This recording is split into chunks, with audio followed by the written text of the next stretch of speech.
Hello there, this is Welsh ASMR 82. Hey, how you doing? Okay, really exciting Premier League results this weekend if you include Saturday, Sunday and Monday night. I got to see quite a few of the matches and I've watched some of the highlights. So in this ASMR football video, I'm going to read the results and react and talk a little bit about some of the goal scorers, and I really hope you enjoy the video.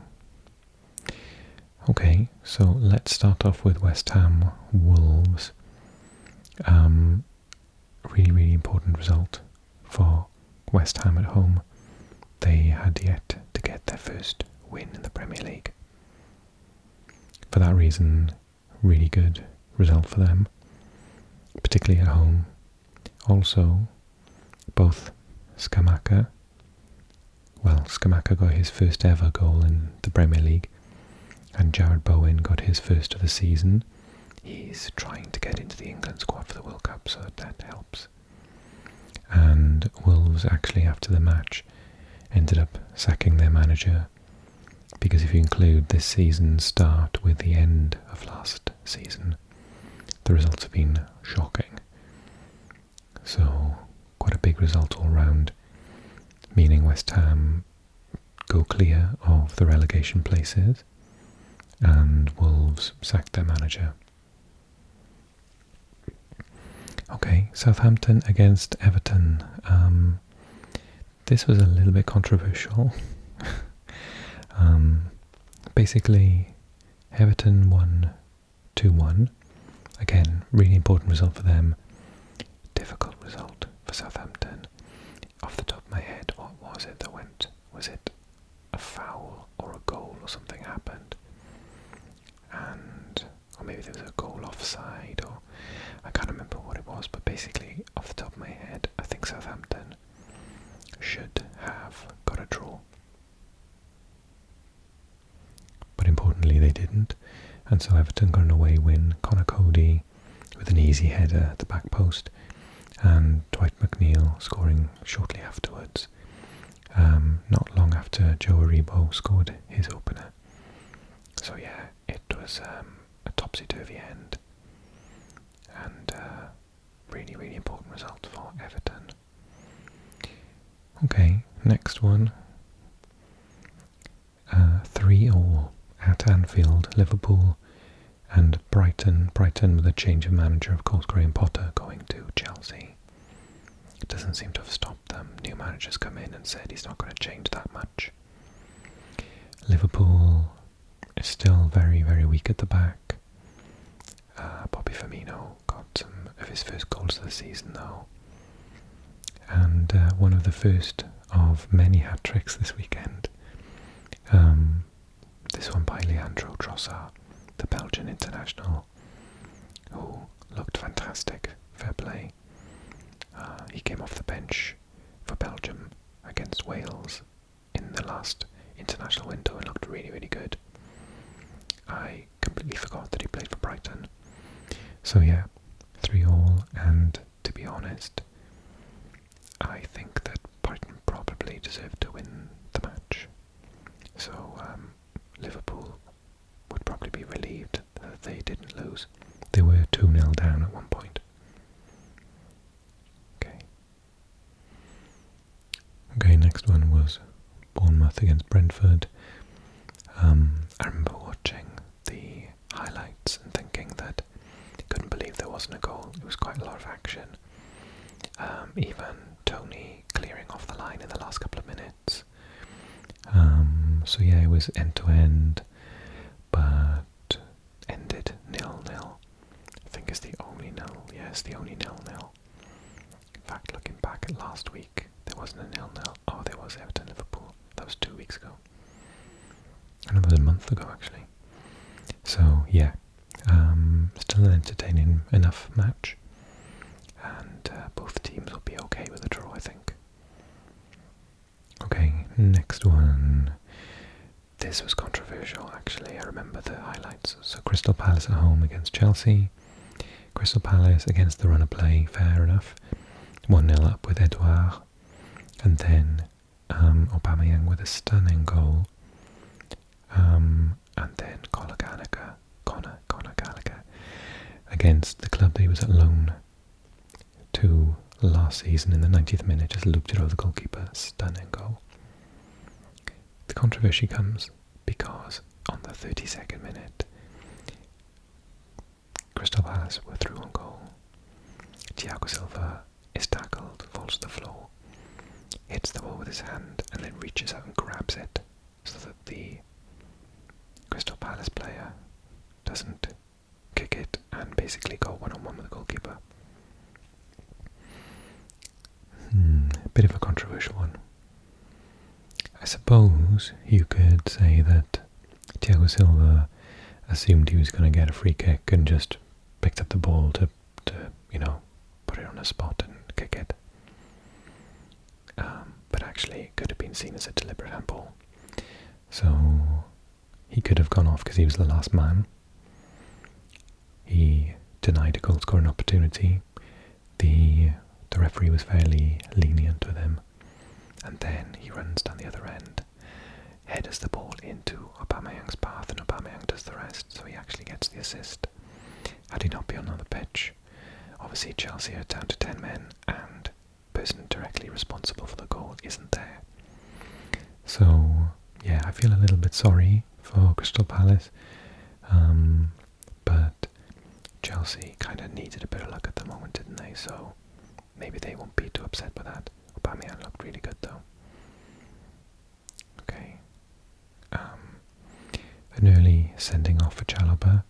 I think it was right, it was too high. On the 8th minute, just the match was over then as a spectacle. At that point, Newcastle were absolutely outstanding, particularly Miggy Almiron. He nearly scored a hat-trick. He had a goal chalked off for offside. It was clear offside. However, one of his goals was just probably goal of the season. And yeah, it became just a bit of a rout against 10 men. So, and Mitrovic had to go off injured as well. I don't know if he's okay or what. So Fulham had to take at least 2 people off for injuries. They had a red card. It was, yeah, I think if I were a Fulham fan, I'd just go, oh, just move on, forget about it. So, yeah. So 4-1 in the end was the result. Okay. Okay, next up, the North London derby.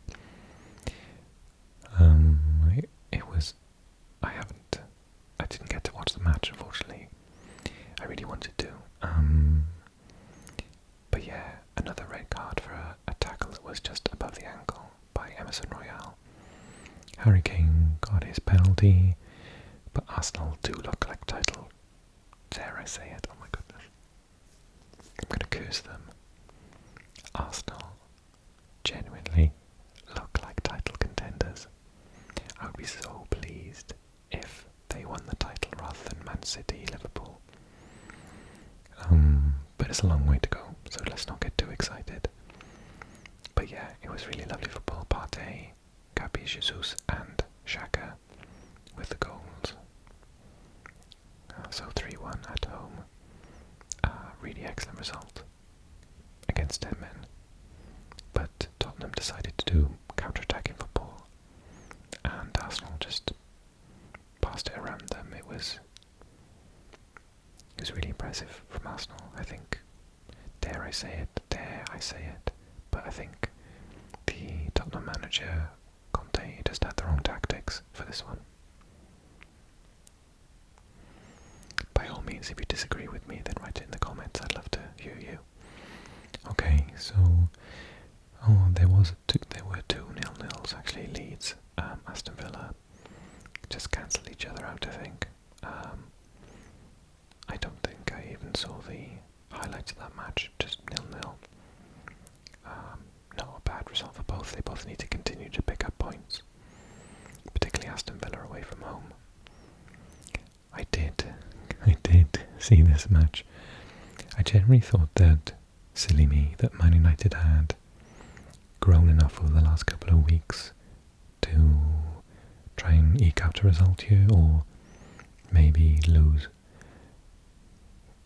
within a close margin. No. Was it 4-0 before half time? So Phil Foden. 1, 2, 3, 4. Yeah, 4-0. I think if I were Guardiola, though, I wouldn't be happy about the fact that I conceded 3 second-half goals at home. You know, they took their feet off the gas a bit, but 2 hat-tricks, one from Foden, one from Haaland. And, you know, Haaland is an absolute enigma. He scored so many goals previously in the Austrian Bundesliga and in the German Bundesliga. But you'd think it would have been maybe a bit of a step up to come to the Premier League, in theory, on paper. He's making it look like it's an easier league to score goals in. It's insane. Goals from Anthony. It was lovely. It was a really good goal, by the way. And then 2 from Martial. One of which penalty. Penalty was beautiful. Probably top bucket. Right hand side. So, yeah, that was a fascinating match. I wish it were closer. It would have been more entertaining, I think. But as a spectacle, it was superb. And then I watched this match last night. Nottingham Forest, if you don't know, are my sort of team of the Premier League. They've got a Welsh manager, formerly of Swansea, my team. And they've got 3 Welsh players. It didn't help them, I'm afraid. They really needed a result. But then so did Leicester, desperately. So James Maddison, I keep every single time I do a video on this channel, I say about James Maddison being the best midfielder, best English midfielder currently, and best midfielder in the Premier League. His stats now are equal or better than De Bruyne's for goals and assists, because he assisted Daka's goal and he got 2 goals himself, one of which was a stunning free kick, unsavable. So yeah, they went on a rampage. They just needed to, didn't they? And it was really nice for me to see the Welsh goalkeeper Danny Ward for Leicester have a clean sheet and not concede 6. So small graces, as long as they don't end up sacking Steve Cooper, the manager of Forest, because they just need to give him time and accept that they're always going to be struggling at the bottom. But Julie, the tactic is going to be come 17th this year, don't get relegated and build for next year. But I didn't even realise until the other day that Bournemouth already sacked their manager after 4 games. Chelsea have sacked their manager, Wolves have sacked their manager, and it wouldn't shock me if someone like Nottingham Forest, or who else is struggling, Southampton, that they were next. So yeah, it wouldn't shock me, but they shouldn't, is what I'm trying to say. Be patient, be patient.